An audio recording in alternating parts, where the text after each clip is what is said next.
never seen this kind of love before. The program you're about to watch contains stories of real people. Today, as you watch, expect to be inspired, transformed, and healed. Welcome to Peculiar Moments Global, where every moment is supernatural. Your love story is next. Hi, my name is STANLIANA Agbobu-KESTER, and I am on the spotlight of the Peculiar Moment Global. I am a proprietor, a speaker, I wear many hats. Most of all, I am a love child of a loving God, and today I'll take you through my journey. This is my love story. Growing up as a sickly child, it was quite difficult for me to live outside the confines of my home or live away from the eyes of my mother. My mother practically mothered me in the sense that I couldn't go for holidays like regular children. Although my mom didn't like it, but because of certain health challenges. And then, at one point my mom was told that I wouldn't live long, I wouldn't live for long, or I wouldn't grow up well. But here I am today, just because God saw me through.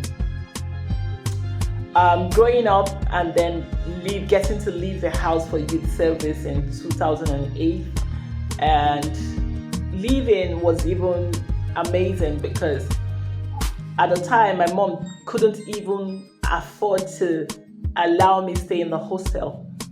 I didn't practically serve with people, like leave, I would go and come back. And then in 2009, in one of those journeys, I met my husband and we got married in 2010.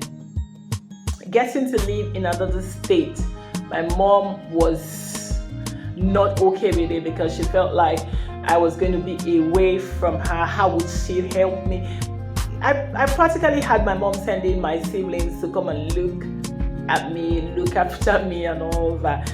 And on the first occasion my brother came, he went back and told my mom, the girl that you think is a jellyfish or she's so soft and then she's going to break, she's doing housework and she's fine, mom, calm down, she's fine. And then of course I had already begun my journey with God and our love story had already begun, and God has been taking care of me. He has been taking care of me from then till now. So I experienced different barrages of attacks and all that. But some of the most obvious ones are the ones I'm going to share today. In 2011, I felt pregnant, and of course, we were excited, only for our joy to be cut short because I was in excruciating pain. I couldn't move. The pain was so much we had to go to the hospital. Doctors couldn't really diagnose what was wrong with me. How can I be pregnant and I don't know what is wrong with me and I'm in serious pain? They had done several scans. They couldn't tell. As a matter of fact, scan said I wasn't pregnant. So if the urine and the blood showed that I was pregnant, where is the pregnancy? Until one radiologist offered to do a transvaginal scan, and it was discovered that it was an ectopic pregnancy. The fetus was ruptured, the tube was ruptured, everything was gone, and it was leaking. So if you know anything about ectopic pregnancy, you would know that this is a life and death situation. But guess what? My father preserved my life because the surgeon that was supposed to do the surgery was not available. Guess what? By the time he came the next day, he was making his rounds and giving gist of how his favorite club was playing football, so he couldn't afford to be anywhere else but watch the football match, and this young woman's life was at stake. But of course, God never leaves us without a plan, and so God preserved me. and that surgery was done successfully. I went home. In recuperating, I had to move to Port Harcourt with my mother, who at the time lived there. And in one of those days, I discovered that the surgery area was becoming soggy, and that the surgery line was beginning to look a lot lighter than the rest of my stomach, which was a bit worrisome. Only for one day, we discovered that the surgery line had broken down, and a long strand of hair, this length, black, had come out of the surgery line. What would that mean? What could that be? We didn't know. We can't understand, because we had gone to our hospital. The doctor advised that we go back to Yenagoa, where we had the surgery done, and that the doctors should look at it. At the time, I'm light in complexion, right? At the time, I even had dyed my hair blonde, golden blonde, like blonde. So it's not possible that it's my hair. And then the only nurse that was there, who was a bit dark, had her hair covered, and she had Ghana braids. So it's not possible that this hair came from her. But guess what? The doctors apologized, it's sorry, and then of course they had to stitch me back, and that was it. And then we went home to recover and all of that. 2012, as God will have it, I fell pregnant again. And then this time around, I went to the Federal Medical Center to register. The senior doctor that was looking at my case, because of course I had ectopic pregnancy, so he was interested in the case. He took my folder and he said, "Madam, you said you had ectopic pregnancy when again?" And I said 2011, and he said, "This is 2012. How come you are pregnant? How?" And I was thrown aback by that question, because I wasn't living with my brother. And then, he said because he hasn't heard that kind of situation before. He has had people wait 9 years, 6 years, the least is 2 years. How come in less than 1 year you are pregnant? And he said, are you a Christian? What do you worship? And I said, I worship God. He said, hold this God very well, because he loves you. Coming from a doctor who rarely would say that, it meant a lot. And so 2013, it was time to give birth. And I was in labor for 12 hours, just 2 cm. It was rare. And so the doctors opted for a surgery, only for them to open me up. And the other doctor, I was given the anesthesia that just numbs you and doesn't knock you out. The doctor shouted, "Jesus!" I was worried, something is happening there. And the senior doctor said, "She's awake." And so they kept shushing the whole process. But long and short is, he said the doctor must be wicked. These were the two things I heard. What had happened was that the doctor who had done the ectopic pregnancy surgery had sewed a part of my intestine to the wall of my stomach. How I was alive, pregnant, carried a baby till term, I don't know. It has to just be God. So that surgery took a longer time than it would regularly take. And of course, for 14 days, I couldn't eat. I was made to start drinking hot water after 7 days. And all that, happened. But God preserved the life of this young woman. Yes, God did. Another thing happened in the course of my son's birth. The cord was tied around his neck. So this was the reason why, the labor didn't progress, because Abba knew that if I had progressed with the labor, my son would die, I would die in giving birth.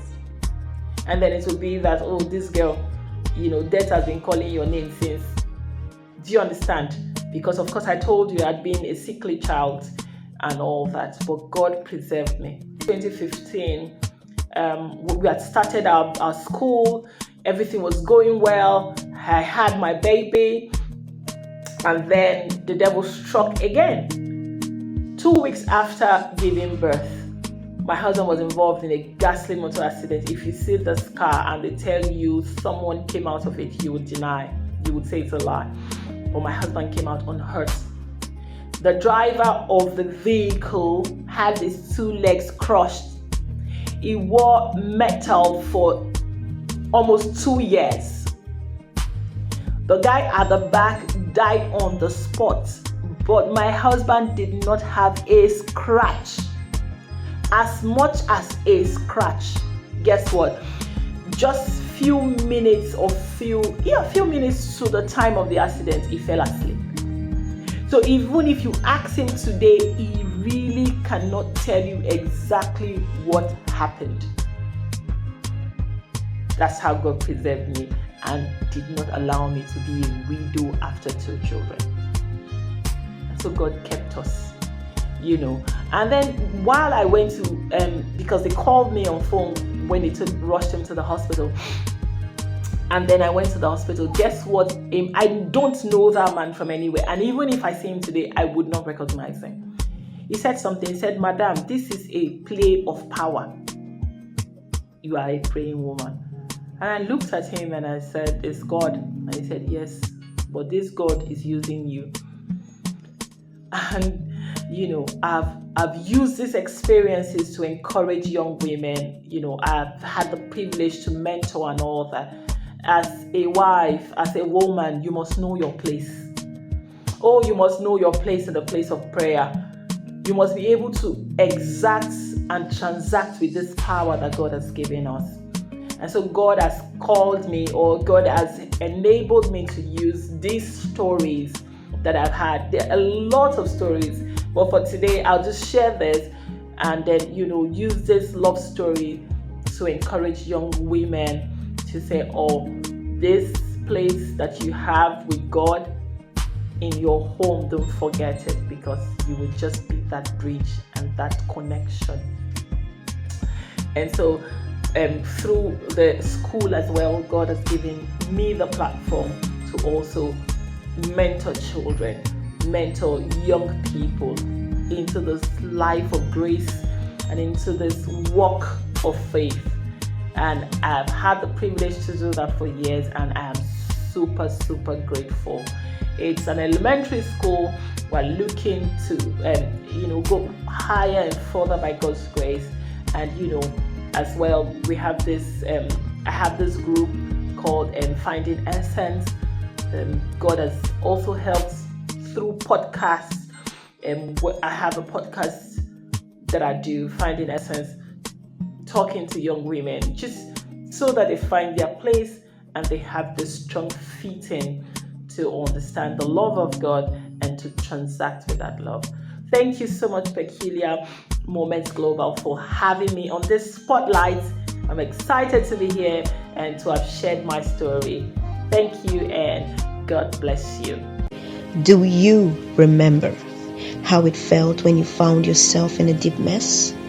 When all hope was lost and all doors seemed shut? When friends were few and tears replaced laughter? When the money was out and luck lingered? When sickness ravaged your body and you envied those who could sleep? When your words were few and all you could do was stare? When fear ravaged your heart and depression ate deep into your soul? Did you ever make it through? Did God turn it around for good? Let someone experience love, hope, joy, impetus for action, help through your story. Be loud about your victory and be someone's light today. I've never seen this kind of love before. I've never seen this kind of God before. Who I be where you love me? So say you came to die for me on the cross. Oh, I searched and searched and searched, no God like this. I've tried and tried and tried, no love like this. So